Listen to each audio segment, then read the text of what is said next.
കൃപാസനം പത്രം June 2025 part 1. ബഹുമാനപ്പെട്ട Joseph അച്ഛൻ്റെ സന്ദേശം.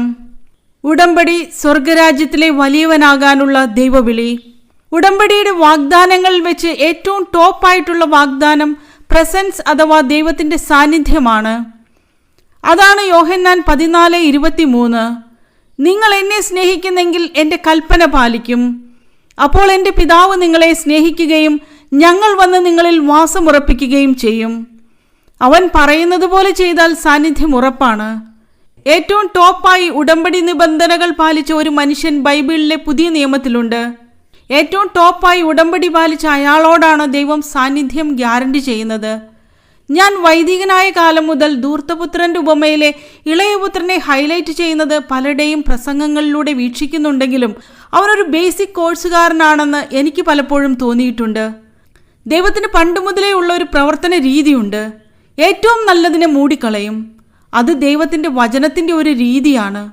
രത്നത്തിൻ്റെ കാര്യം പറയുമ്പോൾ അത് കുഴിച്ചിട്ടിരിക്കുകയാണ്, അത് കുഴിമാന്തിയെടുക്കാൻ പറയും.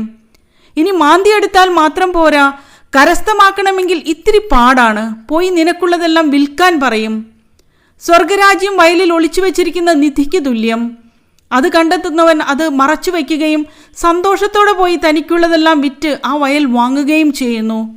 വീണ്ടും സ്വർഗരാജ്യം നല്ല രത്നങ്ങൾ തേടുന്ന വ്യാപാരിക്ക് തുല്യം. അവൻ വിലയേറിയ ഒരു രത്നം കണ്ടെത്തുമ്പോൾ പോയി തനിക്കുള്ളതെല്ലാം വിറ്റ് അത് തന്നെ വാങ്ങുന്നു. മത്തായി 13:44 മുതൽ 46 വരെയുള്ള വചനങ്ങൾ. അപ്പോൾ മുന്തിയ സംഭവത്തിനെ അകൃതമാക്കിയിട്ട് കുപ്പയിലും കുഴിയിലുമൊക്കെ വെച്ചു കളയും. അതുപോലെ കർത്താവ് കുപ്പയിൽ വെച്ച ആളാണ് ഈ മൂത്തപുത്രൻ. നമ്മൾ കുഴിമാന്തി അയാളെ എടുക്കേണ്ടി വരും. ഉപമ പ്രസംഗിക്കുന്നവരെല്ലാം ഇളയ മകനെ പറ്റിയാണ് വാചാലരാകുന്നത്. അയാളുടെ മാനസാന്തരം ഒരു വലിയ വിഷയമായിട്ടാണ് പ്രസംഗങ്ങളിൽ അവതരിപ്പിക്കുന്നത്.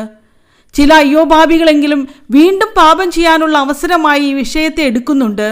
അതായത് എന്ത് വഴിപിഴച്ച് ജീവിതം ജീവിച്ചാലും അവസാനം ഒന്ന് കണ്ണീരിട്ട് തേങ്ങിയാൽ ദൈവം വാത്സല്യത്തോടുകൂടി തിരിച്ചെടുക്കുമെന്നുള്ള ഒരു ധാരണ ചില അയ്യോപാപികൾക്കെങ്കിലും വന്നിട്ട് ഇതെല്ലാം പാപം ചെയ്യാനുള്ള ലൈസൻസാക്കി മാറ്റിയിട്ടുമുണ്ട്. അതുകൊണ്ട് തന്നെ ഉപമയുടെ വ്യാഖ്യാനം കേൾക്കുന്നവർ കൃപയിൽ വളർന്നിട്ടുമില്ല. അതാണ് ഏറ്റവും വലിയ പ്രശ്നം. അതൊരു വെല്ലുവിളിയാണ്. മൂത്തപുത്രൻ ഈ ഉടമ്പടി പാലിച്ചയാളാണ്. അവൻ ക്ഷോഭിക്കുന്ന ക്ഷോഭമാണ് ഈശോ കറക്റ്റ് ചെയ്യുന്നത്.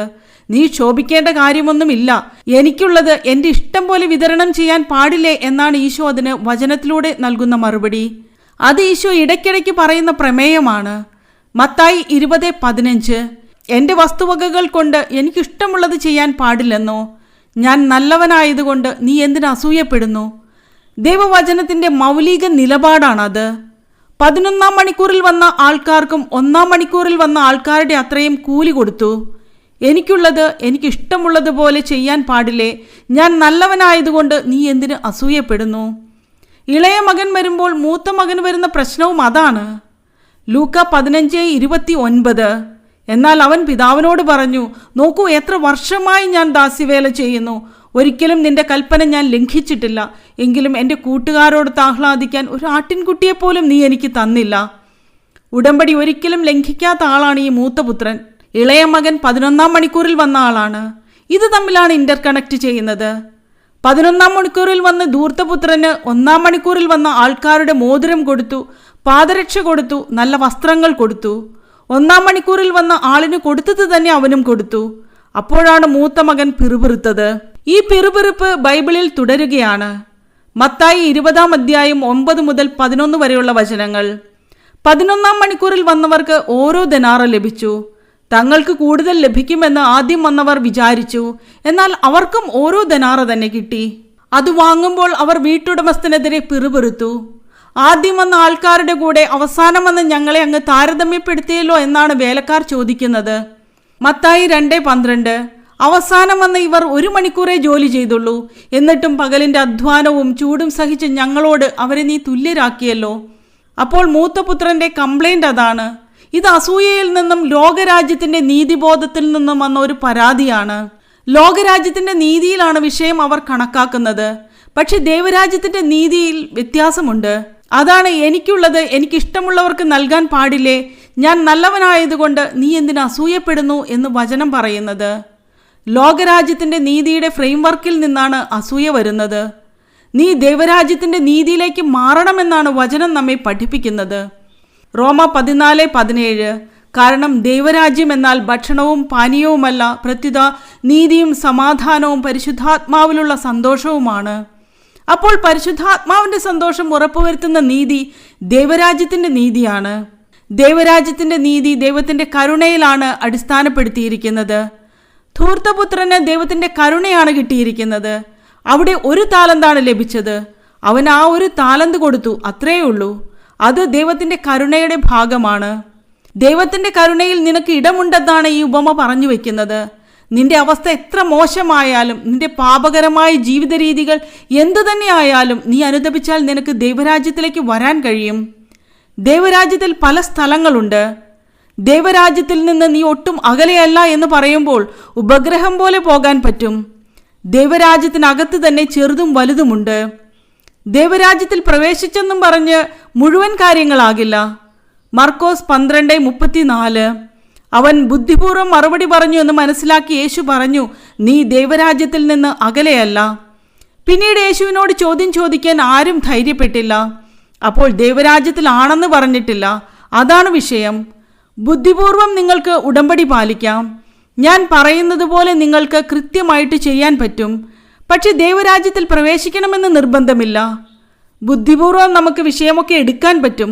പക്ഷെ ഹൃദയമാണ് ഉപയോഗിക്കേണ്ടത്. ഉടമ്പടിയിൽ ഉപയോഗിക്കേണ്ടത് തലച്ചോറല്ല. മനസ്സിലാക്കിയിട്ട് അതുപോലെ ചെയ്താൽ മതിയെന്നല്ല പറയുന്നത്, മറിച്ച് അതിന് ഹൃദയമാണ് ഉപയോഗിക്കേണ്ടത്. ദൈവസ്നേഹത്തിലാണ് ഇത് വർക്കൗട്ട് ചെയ്യുന്നത്. മർക്കോസ് 12:32 മുതൽ 34 വരെയുള്ള വചനങ്ങൾ. നിയമജ്ഞൻ പറഞ്ഞു, ഗുരു, അങ്ങ് പറഞ്ഞത് ശരി തന്നെ. അവിടുന്ന് ഏകനാണെന്നും അവിടുന്നല്ലാതെ മറ്റൊരു ദൈവമില്ലെന്നും അവിടുത്തെ പൂർണ്ണ ഹൃദയത്തോടും പൂർണ്ണ മനസ്സോടും പൂർണ്ണ ശക്തിയോടും കൂടെ സ്നേഹിക്കുന്നതും തന്നെ പോലെ തന്നെ അയൽക്കാരനെ സ്നേഹിക്കുന്നതും എല്ലാ ദഹന ബലികളെയും യാഗങ്ങളെയും കാൾ മഹനീയമാണെന്നും അങ്ങ് പറഞ്ഞത് സത്യമാണ്. അവൻ ബുദ്ധിപൂർവ്വം മറുപടി പറഞ്ഞു എന്ന് മനസ്സിലാക്കി യേശു പറഞ്ഞു, നീ ദൈവരാജ്യത്തിൽ നിന്ന് അകലെയല്ല. അപ്പോൾ ഇതെല്ലാം അക്കാഡമിക്കായിട്ട് പഠിച്ച് ബുദ്ധിപൂർവ്വം മറുപടി പറയാൻ പറ്റും. സർട്ടിഫിക്കറ്റും കിട്ടും. ദൈവരാജ്യത്തിൽ പ്രവേശിക്കണമെന്ന് നിർബന്ധമില്ല. ഞാൻ പറയുന്ന കാര്യങ്ങളെല്ലാം നിങ്ങൾക്ക് പഠിച്ച് മനസ്സിലാക്കിയൊക്കെ വയ്ക്കാൻ പറ്റും. പക്ഷെ ദൈവരാജ്യത്തിൽ പ്രവേശിക്കണമെന്ന് നിർബന്ധമില്ല. ബുദ്ധിപൂർവമായി അക്കാഡമിക്കായി മനസ്സിലാക്കേണ്ട കാര്യങ്ങളല്ല അത്. അക്കാഡമിക്കായി മനസ്സിലാക്കിയിട്ട് നമ്മൾ കയ്യും കെട്ടിയിരുന്നാൽ ദൈവരാജ്യത്തിൻ്റെ അകത്ത് കയറാൻ പറ്റില്ല. പിന്നെ എങ്ങനെയാണ് അകത്ത് കയറുന്നത്? മത്തായി 5:19. ഈ പ്രമാണങ്ങളിൽ ഏറ്റവും നിസ്സാരമായ ഒന്ന് ലംഘിക്കുകയോ ലംഘിക്കാൻ മറ്റുള്ളവരെ പഠിപ്പിക്കുകയോ ചെയ്യുന്നവൻ സ്വർഗരാജ്യത്തിൽ ചെറിയവനെന്ന് വിളിക്കപ്പെടും. എന്നാൽ അതനുസരിക്കുകയും പഠിപ്പിക്കുകയും ചെയ്യുന്നവൻ സ്വർഗരാജ്യത്തിൽ വലിയവനെന്ന് വിളിക്കപ്പെടും. കൽപ്പനയെക്കുറിച്ച് ബുദ്ധിപരമായി മനസ്സിലാക്കുന്നവൻ ദൈവരാജ്യത്തിൽ നിന്ന് പുറത്താണ്. പക്ഷെ അത് പ്രവർത്തിക്കുന്നവനും വലിപ്പച്ചെറുപ്പമുണ്ട്. അവൻ പറയുന്നത് പോലെ ചെയ്യുക മാത്രമല്ല, അതനുസരിക്കുകയും മറ്റുള്ളവരെ അനുസരിക്കാൻ പഠിപ്പിക്കുകയും ചെയ്യണം. ഇവിടെ നിന്ന് എല്ലാം കേട്ട് കയ്യും കെട്ടിയിരുന്നാൽ ഉടമ്പടി വർക്കൗട്ട് ചെയ്യില്ല. ദൈവരാജ്യത്തിൽ ഗ്രഡേഷൻസ് ഉണ്ട്. വലിയവനുണ്ട്. വലിയവനാകണമെന്നുണ്ടെങ്കിൽ കർത്താവിൻ്റെ കൽപ്പനകൾ പാലിക്കുകയും പാലിക്കാൻ മറ്റുള്ളവരെ ശീലിപ്പിക്കുകയും വേണം. പ്രേക്ഷിത പ്രവർത്തനമെല്ലാം അങ്ങനെ വരുന്നതാണ്. ഉടമ്പടിയിൽ വലിയ വലിയ സാക്ഷ്യങ്ങൾ പറയുന്നതിൻ്റെ കാരണം അതിൻ്റെ 2 ഭാഗവും ആൾക്കാർ കൈകാര്യം ചെയ്യുന്നുണ്ട്. ഒന്ന്, അവരത് പാലിക്കുന്നുണ്ട്. മറ്റൊന്ന്, അത് പാലിക്കാൻ വേണ്ടി മറ്റുള്ളവരെ പരിശീലിപ്പിക്കുകയും ചെയ്യുന്നുണ്ട്. ലോകരാജ്യത്തിൽ നിന്നുണ്ടായിട്ടുള്ള താരതമ്യത്തിൻ്റെ ഒരു അസൂയയുണ്ടല്ലോ, അത് മൂത്ത പുത്രൻ ഒന്ന് കറക്റ്റ് ചെയ്യുകയാണെന്നുണ്ടെങ്കിൽ അവൻ ദൈവരാജ്യത്തിലെ വലിയവനാകും. ലോകരാജ്യത്തിൻ്റെ ഒരു മുഴക്കോൽ വെച്ചുകൊണ്ടാണ് ഇളയ മകൻ തിരിച്ചു വന്നപ്പോൾ അപ്പൻ അവനു വേണ്ടി കൊഴുത്ത കാളക്കുട്ടിയെ കൊന്നപ്പോൾ ഇവന് സങ്കടം വരുന്നത്. അത് ലോകരാജ്യത്തിൻ്റെ രീതിയാണ്. പക്ഷെ പിതാവ് പുറത്തേക്ക് വന്ന് മൂത്ത മകനെ കാണുന്നുണ്ട്. മൂത്ത മകൻ മോശക്കാരനായിരുന്നെങ്കിൽ അപ്പൻ പുറത്തു വരുമായിരുന്നില്ല. അവൻ പുറത്തു വന്ന് അവനെ സാന്ത്വനപ്പെടുത്താൻ നോക്കി എന്നാണ് പറയുന്നത്. കാര്യം അവൻ വിലപ്പെട്ടവനാണ്. അവൻ വേദനിക്കാൻ അപ്പൻ ഇഷ്ടപ്പെടുന്നില്ല. മൂത്തപുത്രൻ സ്വർഗരാജ്യത്തിലെ വലിയവനാണ്. കാരണം അവൻ ഇന്നേ വരെ കൽപ്പന ലംഘിച്ചിട്ടില്ല. ലൂക്ക 15:28 മുതൽ 30 വരെയുള്ള വചനങ്ങൾ. അവൻ കോപിച്ച് അകത്ത് കയറാൻ വിസമ്മതിച്ചു. പിതാവ് പുറത്തു വന്ന് അവനോട് സാന്ത്വനങ്ങൾ പറഞ്ഞു. എന്നാൽ അവൻ പിതാവിനോട് പറഞ്ഞു, നോക്കൂ, എത്ര വർഷമായി ഞാൻ നിനക്ക് ദാസ്യവേല ചെയ്യുന്നു. ഒരിക്കലും നിന്റെ കൽപ്പന ഞാൻ ലംഘിച്ചിട്ടില്ല. എങ്കിലും എൻ്റെ കൂട്ടുകാരോടൊത്ത് ആഹ്ലാദിക്കാൻ ഒരു ആട്ടിൻകുട്ടിയെപ്പോലും നീ എനിക്ക് തന്നില്ല. എന്നാൽ വേശ്യകളോട് കൂട്ടിച്ചേർന്ന് നിന്റെ സ്വത്തെല്ലാം ദൂർത്തടിച്ച നിന്റെ ഈ മകൻ തിരിച്ചു വന്നപ്പോൾ അവനു വേണ്ടി നീ കൊഴുത്ത കാളയെ കൊന്നിരിക്കുന്നു. നിങ്ങളും പറയും, ഞാൻ ഉടമ്പടിയെല്ലാം ചെയ്തില്ലേ, എത്ര തിരികൾ ഞാൻ കത്തിച്ചു, എന്നിട്ട് ഉടമ്പടി ഒന്നും ഇല്ലാതെ ജീവിച്ച ആളെ നീ അനുഗ്രഹിച്ചല്ലോ എന്ന്. ഞാൻ ഇന്നും വിഷമിച്ച് ജീവിക്കുന്നില്ലേ എന്ന് ചോദിക്കുമ്പോൾ അപ്പന് പറയാൻ വാക്കുണ്ട്. ലൂക്ക 15:31. അപ്പോൾ പിതാവ് പറഞ്ഞു, മകനെ, നീ എപ്പോഴും എന്നോടുകൂടെ ഉണ്ടല്ലോ, എനിക്കുള്ളതെല്ലാം നിന്റേതാണ്. That is presence. ദൈവ വാഗ്ദാനത്തിലുള്ളതാണ് ഞാൻ നിങ്ങളുടെ കൂടെ ഉണ്ടാകുമെന്ന്. ജോഷുവ 1:9 പുറപ്പാട് 33:14 നാം വായിക്കുന്ന സാന്നിധ്യം അത് വാഗ്ദാനത്തിലുമുള്ളതാണ്, നിന്റെ കൂടെ ഞാൻ ഉണ്ടാകുമെന്ന്. പക്ഷെ വാഗ്ദാനമില്ലാത്ത, ഗ്യാരണ്ടി ഇല്ലാത്ത കാര്യം എന്താണ്? നീ ദൈവത്തിൻ്റെ കൂടെ ഉണ്ടോ എന്നുള്ളതാണ് ആ പ്രശ്നം. അതങ്ങനെ ആർക്കും ഗ്യാരണ്ടി ചെയ്തിട്ടില്ല. ദൈവത്തിൻ്റെ വായിൽ നിന്ന് നേരിട്ട് വരുന്നത്, എൻ്റെ മകനെ, നീ ഉടമ്പടി പാലിച്ച് എൻ്റെ കൂടെ ഒരു പരാതിയുമില്ലാതെ ഇത്രനാൾ ജീവിച്ചപ്പോൾ എന്താണ് സംഭവിച്ചതെന്നറിയാമോ? എല്ലാം കൊടുക്കുന്ന എൻ്റെ കൂടെയാണ് നീ ഉണ്ടായിരുന്നതെന്ന്. അത് ഞാൻ നിന്റെ കൂടെ ഉണ്ടായതിനേക്കാൾ വലുതാണ്. അതാണ് പ്രസൻസ്. ഉടമ്പടി നമ്മെ ദൈവത്തിൻ്റെ കൂടെയാക്കും. ദൈവ പൈതലെ, ദൈവം ഇങ്ങോട്ട് തരാനുള്ള രീതിയിലായിരിക്കണം നിന്റെ കണക്ക് അവസാനിക്കേണ്ടത്. നമ്മുടെ ജീവിതത്തിൻ്റെ കണക്ക് അവസാനിക്കുമ്പോൾ ദൈവം ഇങ്ങോട്ട് തരാനുണ്ടാകണം. നിത്യതയിലേക്കുള്ള യാത്ര ചെയ്യുമ്പോൾ നമുക്ക് ദൈവം ഇങ്ങോട്ട് തരാനുള്ള രീതിയിലായിരിക്കണം കണക്ക് അവസാനിക്കേണ്ടത്. ഇത്രയും കാലം ഞാൻ നീ പറഞ്ഞതൊന്നും അനുസരിക്കാതിരുന്നിട്ടില്ല. എന്നിട്ട് എൻ്റെ കൂട്ടുകാരുടെ കൂടെ ഉല്ലസിക്കാൻ ഒരു കുഞ്ഞാടിനെ പോലും നീ എനിക്ക് തന്നില്ല. അപ്പോൾ അപ്പൻ പറയുന്ന വാക്ക് ലൂക്ക 15:31. അപ്പോൾ പിതാവ് പറഞ്ഞു, മകനെ, നീ എപ്പോഴും എന്നോടുകൂടെ ഉണ്ടല്ലോ, എനിക്കുള്ളതെല്ലാം നിന്റേതാണ്. അതുകൊണ്ട് ദൈവരാജ്യത്തിലെ വലിയവനാണവൻ, ഇളയവൻ ചെറിയവനാണ്. അനുതാപപ്പെട്ട് കരുണ തോന്നണമേ എന്ന് വിളിച്ചുകൂവി അവസാനം 11-ാം മണിക്കൂറിൽ എത്തുന്നതിനേക്കാൾ നല്ലത് മര്യാദയ്ക്ക് ദൈവത്തിൻ്റെ വചനം കേട്ടും പാലിച്ചും ജീവിച്ചും ദൈവത്തിൽ നിന്ന് ചില പ്രാർത്ഥനകൾക്ക് ഉത്തരം കിട്ടിയില്ലെങ്കിലും വിശ്വസ്തയോടെ നിന്നു വരുമ്പോൾ നീ ദൈവരാജ്യത്തിലെ വലിയവനാകും. മത്തായി 5:19. ഈ പ്രമാണങ്ങളിൽ ഏറ്റവും നിസ്സാരമായ ഒന്ന് ലംഘിക്കുകയോ ലംഘിക്കാൻ മറ്റുള്ളവരെ പഠിപ്പിക്കുകയോ ചെയ്യുന്നവൻ സ്വർഗരാജ്യത്തിൽ ചെറിയവനെന്ന് വിളിക്കപ്പെടും. എന്നാൽ അതനുസരിക്കുകയും പഠിപ്പിക്കുകയും ചെയ്യുന്നവൻ സ്വർഗരാജ്യത്തിൽ വലിയവനെന്ന് വിളിക്കപ്പെടും. സ്വർഗരാജ്യത്തിൽ പോലും വലിയവനും ചെറിയവനുമുണ്ട്. ചെറിയവനെന്ന് പറയുന്നതാണ് ധൂർത്തപുത്രൻ, വലിയവനെന്ന് പറയുന്നത് മൂത്തപുത്രനാണ്. അവൻ ഉടമ്പടി പാലിച്ചൊക്കെ ജീവിക്കും. ചിലപ്പോൾ അത്യാവശ്യ സമയത്ത് ദൈവം അവന് ഉപകരിക്കില്ല, പക്ഷെ അവൻ അവിടെ നിൽക്കും. അങ്ങനെ നിൽക്കണമെന്നാണ് അപ്പ ആഗ്രഹിക്കുന്നത്. പരാതികളില്ലാതെ നിൽക്കണം. പക്ഷെ അവൻ പ്രഷ്യസ് ആണ്. അപ്പൻ കാണിക്കുന്ന പരവേശമൊന്നും ഇളയവൻ ഇറങ്ങിപ്പോയപ്പോൾ കാണിച്ചില്ലല്ലോ. അവൻ എൻ്റെ ഓഹരി ഇങ്ങതാ, എനിക്കെൻ്റെ വഴിയെന്ന് പറഞ്ഞ് ചോദിച്ചപ്പോൾ വെട്ടിമുറിച്ചു കൊടുത്തല്ലോ. അവൻ വീട്ടിൽ നിന്ന് പുറത്തു പോയപ്പോൾ അപ്പൻ മകനോട്, പോകല്ലേ മകനെ, നമ്മൾ തറവാട്ടിൽ ഒരുമിച്ച് ജീവിക്കുന്നതല്ലേ, നമ്മുടെ തറവാടിന് മോശമല്ലേ, നിന്റെ ആത്മാവ് നഷ്ടപ്പെട്ടു പോകില്ലേ, ഒരു പട്ടാങ്കിയും പറഞ്ഞില്ലല്ലോ. എന്നാൽ മൂത്ത മകൻ പോവുകയാണെന്ന് പറഞ്ഞപ്പോൾ അവനെ പിടിച്ചു നിർത്തി. മൂത്തവൻ പോയപ്പോൾ വിഷയം മാറി. അവനെ സാന്ത്വനപ്പെടുത്താൻ തുടങ്ങി.